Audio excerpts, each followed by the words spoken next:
আগে আমি একটু কৃতজ্ঞতা জানাতে চাচ্ছি উত্তর দেওয়ার আগে বাংলাদেশ এয়ারফোর্সকে অ্যান্ড বিশেষ করে বাংলাদেশ মিলিটারিকে অ্যান্ড স্পেশালি আর্মড ফোর্স ডিভিশনকে এরকমভাবে সাকসেসফুলি আমাদের স্ট্যান্ডার্ড প্লেয়ার অফিসিয়ালস এবং মিডিয়া ভাই বোনদেরকে দেশে ফেরত আনার জন্য।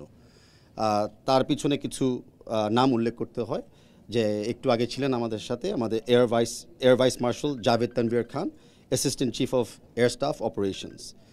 একটু আগে যিনি আপনাদের সামনে বক্তব্য রাখলেন প্রবলি মোস্ট গুরুত্বপূর্ণ ব্যক্তি কোঅর্ডিনেশনে যিনি ছিলেন brigadier general Alim, DG operations and plans armed force ডিভিশনের।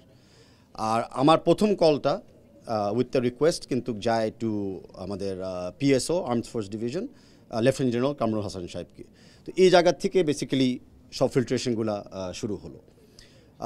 আপনারা জানেন যে এরকম একটা সময় সবচেয়ে ইম্পর্ট্যান্ট টাস্ক অ্যান্ড চ্যালেঞ্জটা হলো আসল তথ্য এবং ফেক তথ্যকে মানে সেপারেট করা।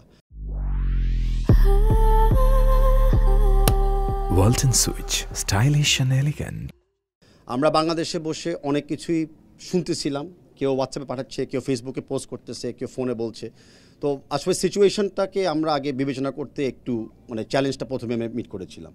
সেখানে অফকোর্স চিফ অ্যাডভাইজার্স অফিস থেকে শুরু করে বাংলাদেশের মিনিস্ট্রি অফ ফরেন অ্যাফেয়ার্স, বাংলাদেশের ministry of youth and sports, national sports council and বিশেষ করে আমাদের দূতাবাস in Kathmandu, even backup plan বা কি বলে প্যারালেল প্ল্যান হিসেবে বাংলাদেশ বিমান, ওনারাও কিন্তু এই পুরো টিমে অংশগ্রহণ করেছিলেন।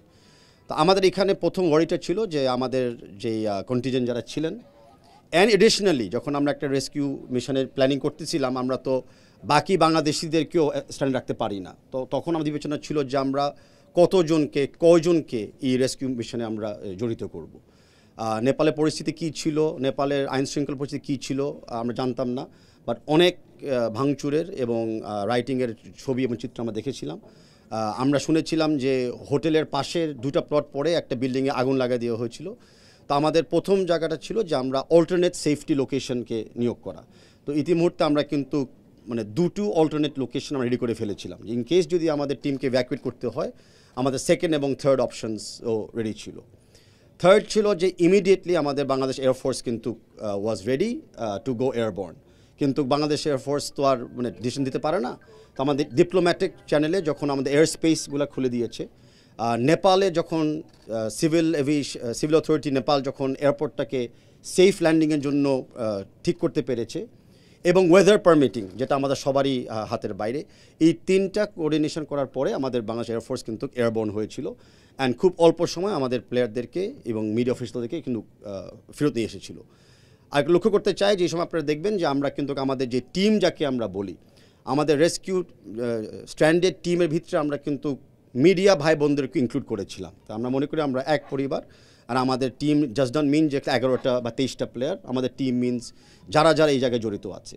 বিকজ আমাদের স্পোর্টস মন মানসিকতা আছে, আমরা বাংলাদেশেও কিন্তু গভর্নমেন্ট এবং বাংলা ফুটবল ফেডারেশন যে নামগুলি আমি বললাম আমরা একত্রিত কাজ করতে পেরেছি। আমরা প্রায় 24 আওয়ার্স কিন্তু কোনো না কোনো যোগাযোগে ছিলাম, ডাবল ট্রিপল অ্যান্ড কোয়াড্রুপল প্ল্যানিংয়ে আমরা ছিলাম।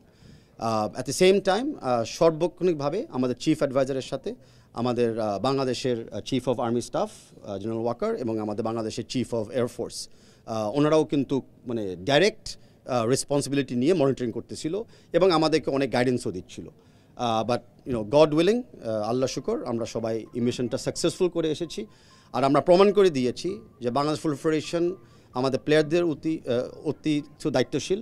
আর আমি মনে করি আমাদের বাংলাদেশ এয়ারফোর্স বা বাংলাদেশ মিলিটারি আর্মি প্রমাণ করে দিয়েছে যে যে কোনো জায়গায় যে কোনো সময় কোনো বাংলাদেশি যদি স্ট্যান্ডার্ড অবস্থায় থাকে, ওয়েদার ইট বি কোনো একটা পলিটিক্যাল কারণে হোক, ন্যাচারাল ডিজাস্টার কারণে হোক বা কোনো কারণে হোক, ওনারা ইমিডিয়েট প্রস্তুত আছে যে কোনো মুহূর্ত মোকাবেলা করার জন্য।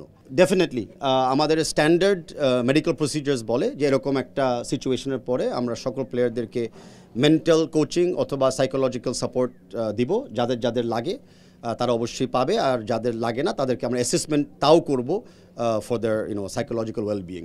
তার সাথে এরকম একটা ট্রমার সময় অনেক সময় অনেক ফিজিক্যাল ইনজুরিও হয়, যেটা অনেক সময় বোঝা যায় না বিকজ অফ দ্য ইনিশিয়াল শক। তো আমরা ওই ফিজিক্যাল ইঞ্জুরির জন্য আমরা কিন্তু প্রস্তুতি নিয়েছি। ইন দ্য মিন টাইম, যেটা আবারও বলেছি, বাংলাদেশ আর্মড ফোর্সেস কিন্তু ওনাদের সকল মেডিকেল অ্যাসিস্ট্যান্সও প্রস্তুত রেখেছিল অ্যান্ড আমাদেরকে সহযোগিতার জন্য বলেছিলেন যে যখন যেখানে লাগে ওনারা প্রস্তুত আছে। এই টাইমে আমি বলি যে আমাদের, আপনারা জানেন যে আমাদের ওয়েবসাইটের মাধ্যমে আমরা নিয়মিত বাংলা সিটিজেনকে ইনফরমেশন দিয়েছিল আমরা কী করতেছি না করতেছি। তার পিছনে একটা বড় অবদান ছিল আইএসপিআরের, যারা এগেন আমি বললাম যে আসল তথ্যটাকে খুঁজে এবং প্রস্তুতি তথ্যটাকে সবসময় আমাদেরকে ইনফর্ম করেছিল এবং মিডিয়ার মাধ্যমে সবাইকে ইনফর্ম করেছিল। আর আরেকটা গ্রুপ যারা আই উড সে সবচেয়ে বেশি ভূমিকা রেখেছিল সেটা ছিল আমাদের যারা আজকে যারা পাইলট ছিলেন, যে এয়ারক্রাফটটাকে সেফলি নিয়ে আবার সেফলি রিটার্ন করেছিলেন, তাদেরকে আমি ধন্যবাদ জানাতে চাচ্ছি আপনাদের মাধ্যমে, আমার এই বক্তব্যের মাধ্যমে। For more updates, subscribe to our YouTube channel and click on the bell icon. Follow us on Facebook and Instagram. Download T-Sports app to enjoy exciting games and highlights. Visit tsports.com.